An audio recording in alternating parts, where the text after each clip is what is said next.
I want to welcome you to the project that I'm working on right now, and as you can see, I have created a few elements.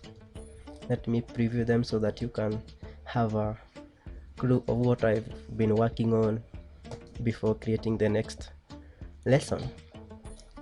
The first scenario has already ended. Here it is.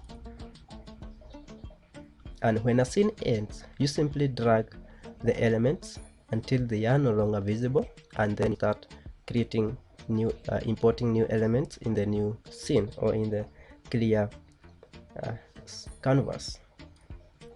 Now let us preview each element and see its properties. The alarm clock is being drawn and its color is white. You can simply select the color of your element by clicking on that, but when clicking on, for you to be able to change the color, you have to ensure that the option here is not full color. Simply go with either the outline and the rest. They only work that way. Also, you can change the rotation from 0 to 360, the transition time, pause time, and animation time. And when you pay a close attention to the options at the bottom, you see that I am not using a hand, I am using a zip. This is how you change it. You simply click on that and select either a zip, a hand, or no hand. When you select no hand for that particular element, it won't show as if it is being drawn using a hand. And when you select a zip, it will do the same work that the hand does, but now using zip. As you can let us preview this. As you can see, it is the zip that is drawing our element. Let us move to the next element. Remember, you click on the properties window, or you double click that element and it pops up this image property or the element properties window, and then you can customize everything to your liking. Now our envelope is not being drawn. As you can see here, it is being moved in. It is moving in from the right hand corner and towards the center. It is a smooth in movement and it is in full color. You can either choose the outline so that you can be able to change the color of that envelope. Let me give it a new color that way. Then you simply remove the hand if you are not drawing an element. Also, when you are morphing an element, we do not use the hand. Then click OK, and that is how it will be shown in the scene. The next element is also moving in, but from the top left hand side and no hand. You can simply select different elements by clicking on these buttons or the icons, either to move back to the previous element or to the next element that way. And it is pretty simple because you simply edit each element properties quickly. This is a text, and you can give it any color you want by selecting a color from the wide variety of colors that we have. Also, if you want a hand, simply select the hand. You can also select other hands from this. The names, you see, we have the hands under Daniel's name. We also have other names, and you can simply select the hand that you want to use for your element. Also remember, you can select the zip. Once you have selected your zip, simply click on the OK button, and that will be applied to that one element only. Let us move to a new scene.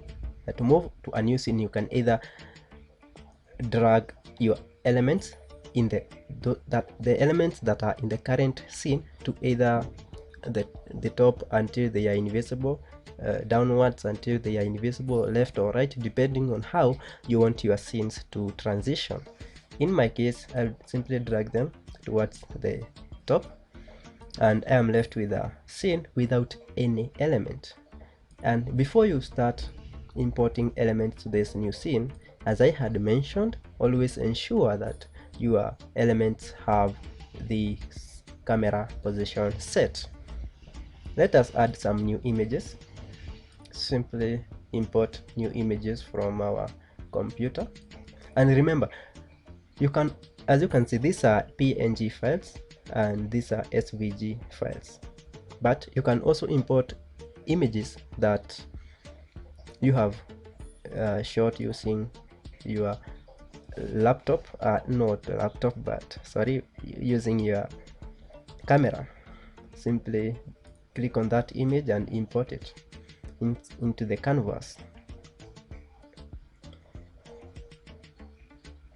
When you read the documentation about VideoScribe, you will find out that it supports a wide variety of images. Now, this is another amazing part of VideoScribe. That is, you can simply select how you want your element to be shown inside the canvas or in the final output. Simply, you can select whether you want it to be drawn as a sketch or to be revealed. To be revealed, it will simply reveal smaller sections of that image until it is completely shown. But for a sketch, you can simply click on the play button and preview how your sketch will look like, or your reveal option, and see how your element will be revealed. As you can see, it is simply exposes smaller sections of that image. If you don't want to use the draw option, simply go with the moving option and select how you want your image to be brought inside the canvas. As you can see, there are a wide variety of ways. You can either select a smooth or go too far. Now, the difference between a smoothing slide is that it will simply let the image. I have not imported that image. Let me repeat the process. I've done a mistake, sorry. Now, what I was talking about is the too far slide in option. It simply drags it. It is some kind of a bounce option, but not a bounce option, because it will simply drag the element to the corner of that scene and then move it backwards to the center. Let me show you what I'm talking about. As you can see, it simply drags it to the end and then back to the center. The bouncing is a unique way of changing. As you can see, it simply bounces the element. Now, for the bounce in option to work, you should remove the hand. Let us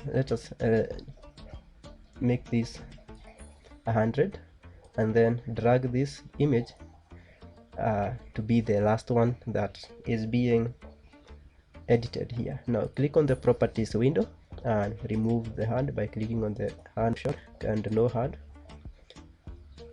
Then it will transition that way, and we can minimize the percentage of its contrast. We can also, you do not need the rotation, but you can either select from the full color to the outline depending on your choice, so that you can edit the color. But since this is an image that we want to be imported directly as it was shot, let it be in full color, and then click the OK button and set the camera position. You can then add a caption below that image by simply clicking on the text and say me cutting vegetables.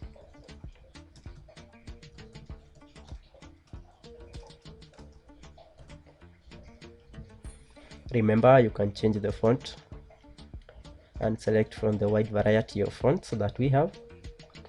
This time around I'm going to choose the latter.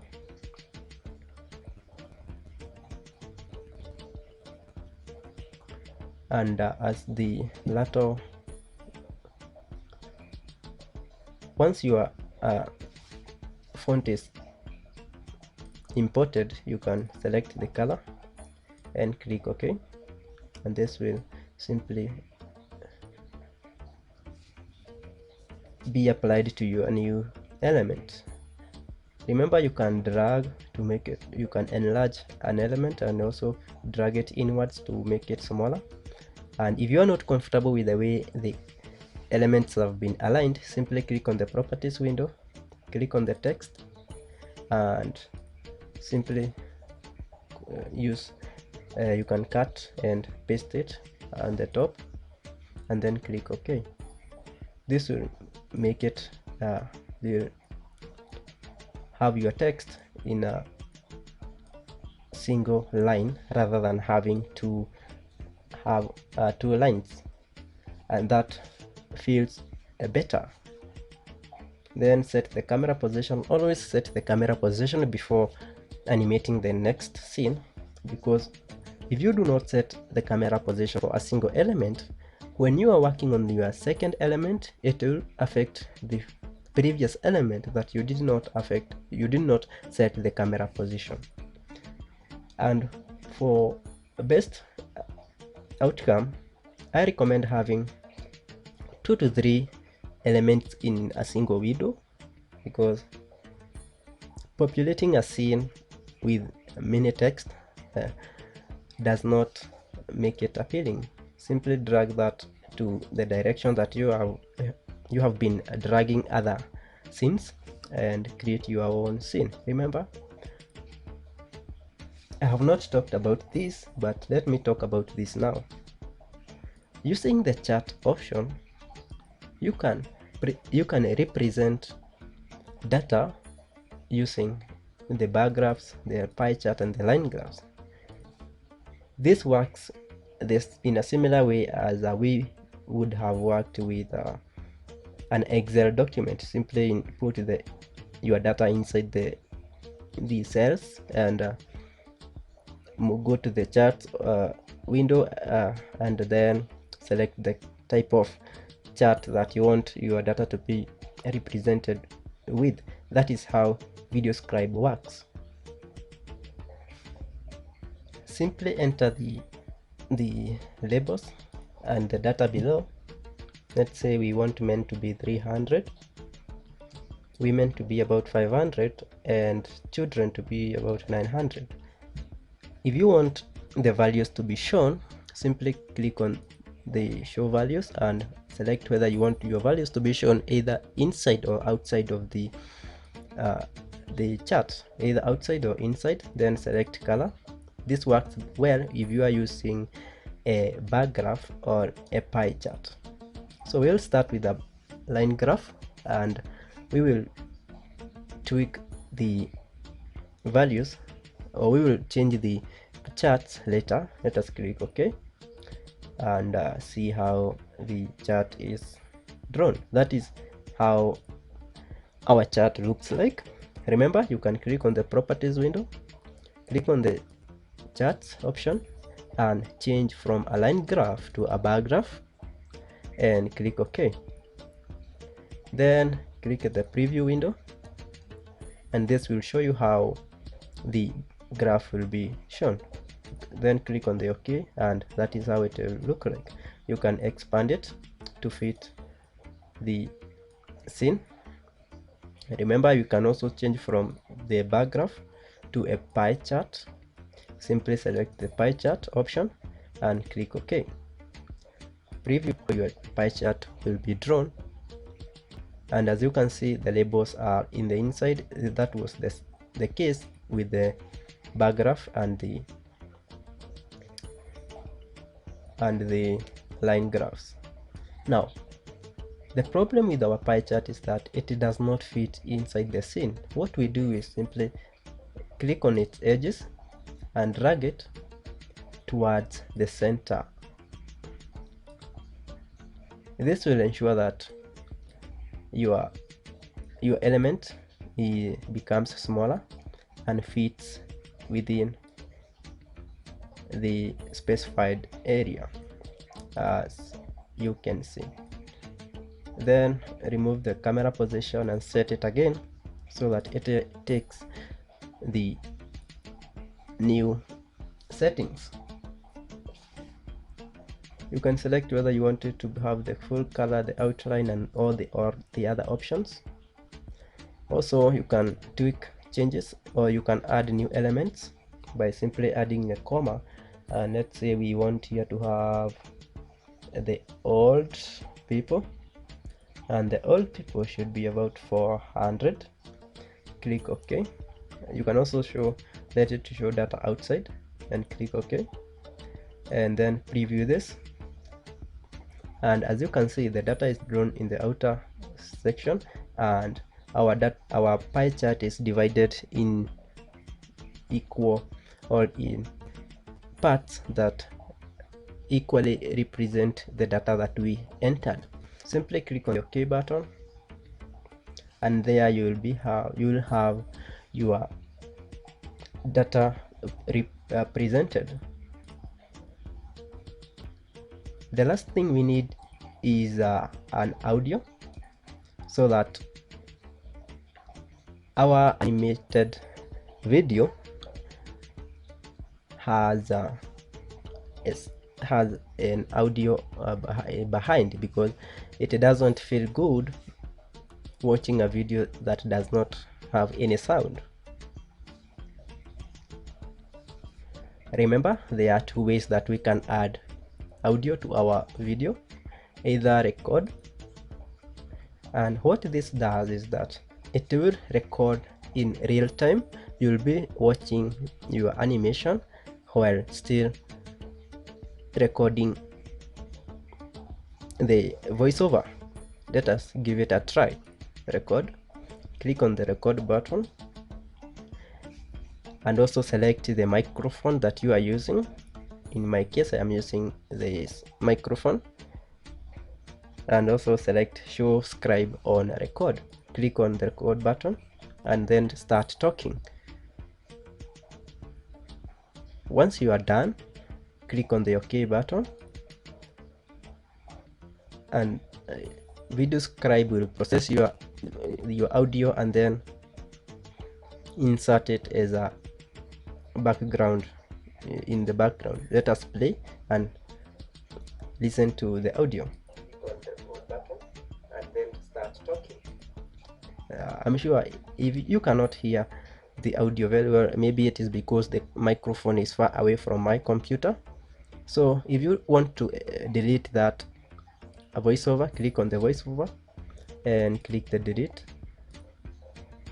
and that will remove the label that shows there is a voiceover on that video, on the project. Let us now import an audio from our computer by clicking on the icon for sound, and go to our computer and select an MP3 file and click OK. You can preview your MP3 file before importing it direct to VideoScribe. Simply click on the play button and listen. Remember, you can adjust your sound using this option at the bottom.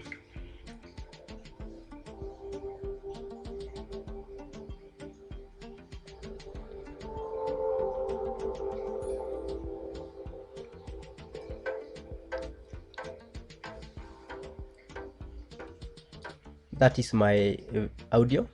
Remember, you can click on the loop option if your audio is shorter than the video.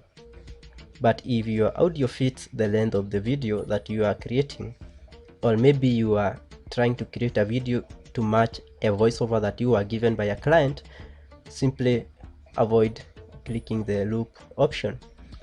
Remember, you can also select from the free audio files that VideoScribe comes with.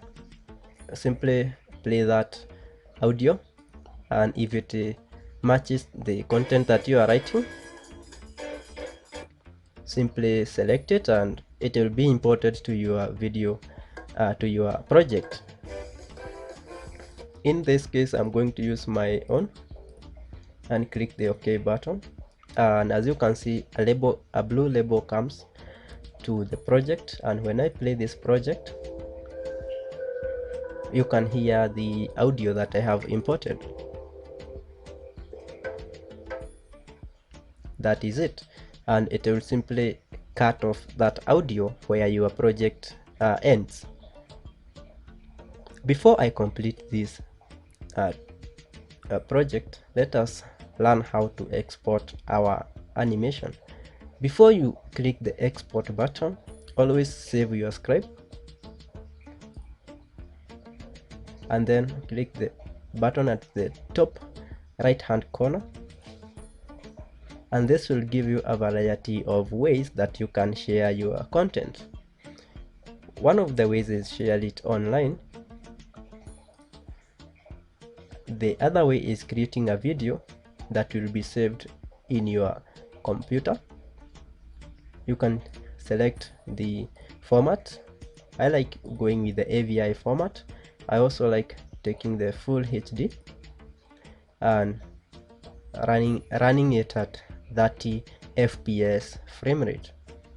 Then you can change the name and also the location where your video will be saved. Simply select your desired location and the video will be exported to that specific location.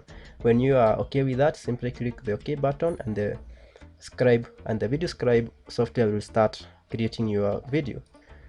The other way you can export your content is through publishing it on YouTube.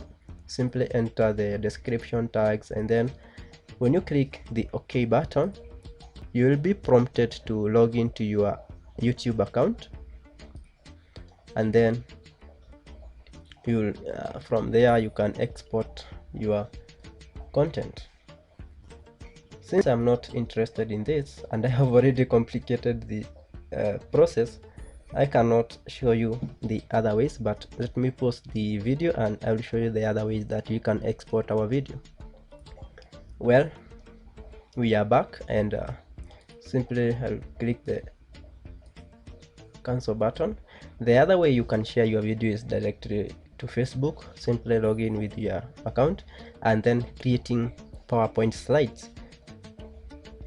You can create animations using PowerPoint, and if you are required to create slides, then you can simply import the elements that you are using to create your slide inside VideoScribe and let it create slides for you. When you click the PowerPoint option, it will start preparing. Then you'll have to wait for a few minutes and the audio will be created for you with the video. Sorry for that. Now all you need to do is wait for the animation to be completed. If you are not that patient, simply click the cancel button, and this will cancel the process. But most of the time I like saving the video as creating a video and selecting the option by myself and then clicking OK and waiting for the video to be created. That is where I'm going to add this simple project that we had together. I hope you enjoyed and you have learned a lot. Let us wait for the video to be created and then we can play it later.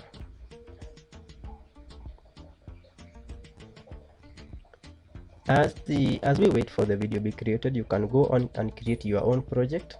Follow the steps that I have shown you and you will be one step towards creating some animated videos for your clients or for your YouTube channel.